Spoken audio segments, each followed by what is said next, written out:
퇴임사에서 신속성뿐만 아니라 재판관들에게 엄격한 심사도 사실 당부를 했거든요. 어떻게 보십니까? 3월 13일 이전 탄핵 결정 가능성, 우리 장 원장님 어떻게 보십니까? 네, 저는 가능성이 있고요. 또 해야 됩니다. 해야 된다? 왜 그러냐 하면 저는 박환철 소장이 조속한 시일 내에 결정이 돼야 된다고 말씀한 거는 아주 잘 말한 겁니다. 헌법재판소장도 헌법재판관도 말하자면 우리 사회의 고위 공무원입니다. 고위 공무원으로서 이 지금 국정마비 상태가 지금 지속되고 있는데 이게 중단되려 그러면은 빨리 중단되려 그러면 헌법재판소가 빨리 결정을 해야 됩니다. 그런 점에서 이 말을 한 거는 너무너무 당연한 거고 이걸 가지고 뭐 졸속재판 하려고 한다고 우려를 표명하고 하는 건 이거는 핑계에 불과합니다. 핑계다. 네. 그 다음에 아까 우리 이 박사님께서 미국 잘 아시는데 닉슨 말씀하셨는데 참 좋은 예입니다. 닉슨은요 탄핵이 될 것 같으니까요 그냥 사임해봤습니다. 그 박근혜 대통령도 국회 탄핵 결정될 것 뻔하게 알았으면 그때 좀 이미 사임해봤어야 됩니다. 그래야 국정마비 사태가 안 오는 겁니다. 그런 점에서 정말 저는 거듭 말씀드리지만 대통령이 말이죠. 예. 뭐 법률적으로 증거 갖다 대고 해보자 이렇게 말하면 그것 자체가 대통령 자격이 없는 겁니다. 그래서 이 국정마비 사태를 빨리 종결시키려고 그러면 네. 저 헌법재판소 판결 이전에 박근혜 대통령이 스스로 사임해야 되고 이것이 그나마 박근혜 대통령의 최소한의 명예라도 유지하고 앞으로 또 좀 편안하게 살 수 있는 길이다 생각해서 빨리 사임해야 됩니다. 현재까지의 분위기로는 그런 느낌을 좀... 요까지만 놓고 보면은 저 장기표 씨가 말씀하시는 게 좀 틀린 게 뭐냐 하면 미국의 헌법과 우리나라 헌법이 다른데 그거를 아니 미국 헌법하고 우리나라 헌법하고 같으면 저런 얘기가 성립이 해요. 예. 미국은 의회에서 탄핵을 결정하고 그게 최종적인 거잖아요. 예. 하원과 상원의 결정에 의해 가지고 탄핵이 결정되는 거니까. 근데 우리나라 헌법은 뭐 상원과 하원이 있지도 않고 국회가 탄핵을 의결해 가지고 이제 헌법재판소에 보내면 이제 그때 가서 헌법재판이 시작되는 거거든요. 예. 그러니까 미국 헌법하고 한국 헌법하고 다른데 그거를 똑같이 이렇게 해가지고 비교한다는 저 비교가 잘못된 거죠. 예. 그러니까 저 사람 굉장히 무식한 얘기 하는 거예요.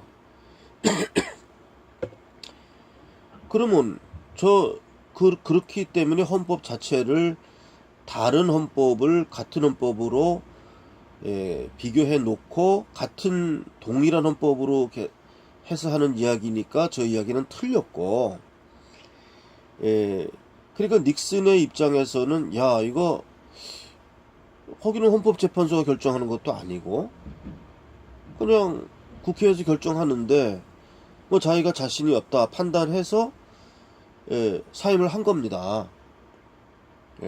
그럼 박근혜 대통령의 경우는 뭐냐?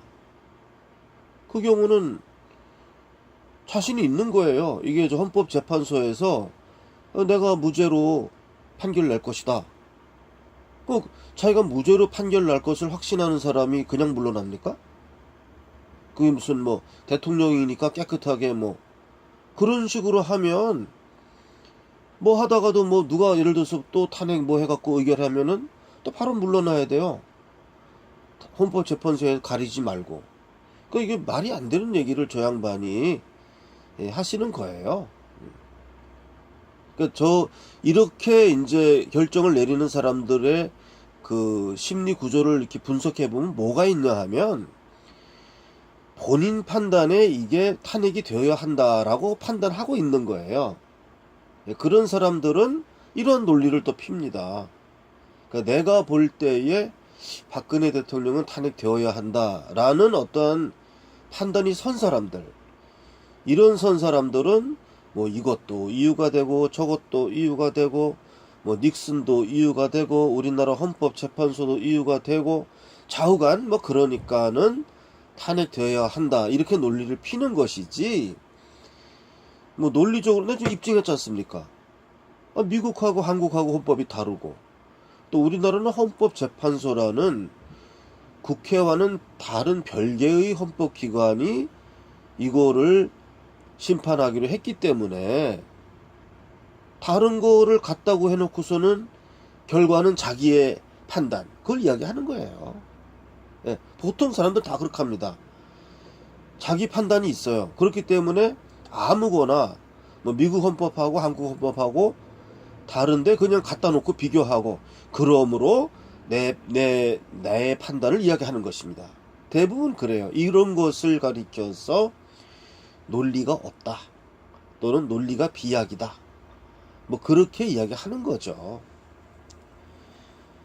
사실은 헌법재판소의 판결이라는 것은 우리나라는 미국과는 다른 헌법 체계를 택하는 겁니다. 그러니까 뭐 우리나라 헌법이 맞다 틀리다를 가릴 수는 없겠지만은 굳이 미국 헌법과 비교한다면 미국 헌법이 더 맞는 거죠. 상권 분립이라면. 어떻게 그럼 헌법재판소는 뭐 최고의 기관입니까? 입법부, 사법부, 행정부보다 위에 있는 것이 헌법재판소라는 건데, 지금 우리나라 헌법은 헌법재판소에서 위헌 심사하잖아요. 미국은 안 그래요. 미국은 연방법원에서 그 위헌 심사를 합니다. 이게 삼권 분립이에요. 그러니까 우리나라는 삼권 분립이 아닙니다. 우리나라 헌법은. 헌법재판소라는 더 상위의 기관이 있는 이게 어떻게 삼권 분립입니까? 이거는 삼권 분립이 아니에요. 그러니까 그 헌법상 뭐 삼권 분립이냐 아니냐를 따질 필요가 지금은 없고, 그거는 헌법 개헌 과정에서 새로운 헌법을 개정할 때 할 이야기고, 어쨌든 우리에게 주어진 것은 헌법재판소입니다. 우리의 주어진 헌법, 우리가 갖고 있는 헌법은 헌법재판소라는 게 있기 때문에 거기에 맞춰서 판단하면 되는 거예요, 그냥. 그럼 헌법재판소라는 건 뭐냐? 이거는 일종의 법원입니다, 법원. 그러니까 우리나라 헌법이라는 거는 일종의 사법국가예요. 삼권 분립의 국가가 아니라 사법형 국가. 예, 모든 것을 법원이 결정하는 이런 국가. 예, 그런 헌법을 우리가 갖고 있는 거예요. 이게 87년에 개헌된 헌법입니다. 예. 그러니까 우리나라 헌법은 절대 지금 상권 분립의 미국형 헌법이 아닙니다. 그러니까 한국형 헌법으로 하는 거니까 이제 와서 자꾸 그걸 미국이랑 왜 비교합니까? 우리는 한국형 헌법으로 가는 거예요. 그러니까 저런 분들이 지식이 짧고 법을 잘 모르고 뭐 이런 사람들이 그냥 평면적으로 비교한 다음에 그 다음에 자기의 결론을 얘기하는 거예요. 자기가 여러 가지 판단을 할 때 자기 판단에 박근혜 대통령은 탄핵되어야 한다라는 그런 심증을 갖고 있으니까 그 앞에 여러 가지 비교한 다음에 전혀 논리와 맞지도 않는 자기의 결론, 그걸 얘기하는 거예요. 대부분 그렇습니다. 유식한 사람은 유식한 사람대로 뭐 여러 가지 비교한 다음에 자기의 결론을 이야기합니다. 무식한 사람은 또 무식한 이야기, 뭐 말도 안 되는 얘기 한 다음에 욕을 하면서 자기의 결론을 이야기합니다. 이게 유식과 무식의 차이점이고, 실제로 판단은 뭘로 해야 되냐면은 논리로 해야 되는 거예요. 논리로. 예, 논리로. 그러니까 우리나라 그런 헌법이 뭐냐? 우리나라는 사법형 헌법을 갖고 있는 국가이고, 이것이 여태까지 갖고 온 우리가 87년에 우리가 인정한 헌법이고, 그렇다면은 그러한 그 헌법적 결단에 의해 가지고 사법형 국가로 하기로 했으니까 사법형인 헌법재판소에서 그것을 결정하는 것입니다. 그 결정을 놔두고 그 재판을 포기하라는 거 아니에요. 박근혜 대통령 뭐라. 왜? 대통령이니까. 빨리 그만두면 국정공백이 없으니까.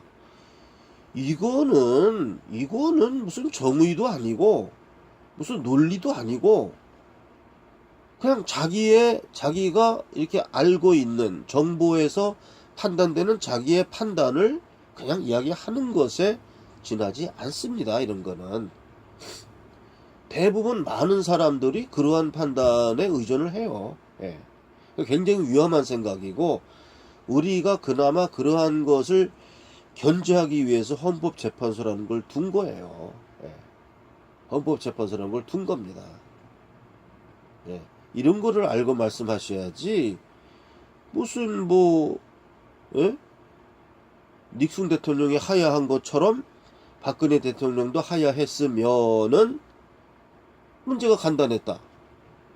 이거는 예를 들면 구체적으로 들어가면 닉슨의 입장에서는 내가 탄핵될 것이다 라는 걸 확신할 수가 있어요. 왜냐면 의회에서 해버리는 거니까. 의회에서 하는 거니까 거기에는 자기의 반대편인 반대 정당이 더 많으니까. 더 많으니까 당연히 다수결로 하면은 탄핵이 가결되겠죠. 이게 예견되기 때문에 닉슨은 자기가 하야를 한 것이고, 또는 그것이 더 불확실하다 할지라도 이게 최종적으로 결정나는 게 의회이기 때문에 자기가 하야를 하게 된 것이고, 우리나라의 경우는 다르죠. 우리나라의 경우는 헌법재판소라는 것이기 때문에 이거는 재판이에요. 이거는 사법이에요.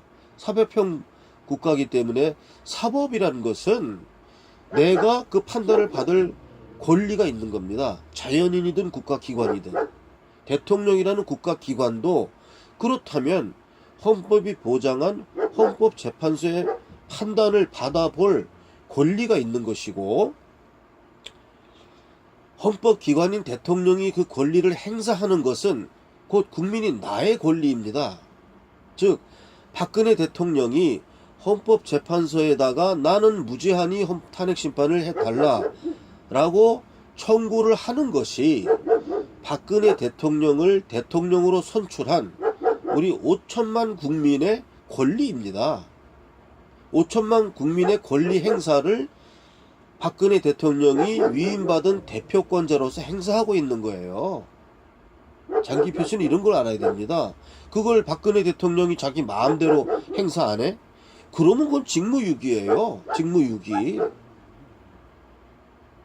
박근혜 대통령은 탄핵재판소에 자기가 탄핵 받을 만한 죄가 없다는 것을 소청할 권리이면서 동시에 의무입니다. 이것은 헌법상 의무예요. 박근혜 대통령을 이 나라 온 국민이 50 몇 프로로 대통령에 선출했지 않습니까?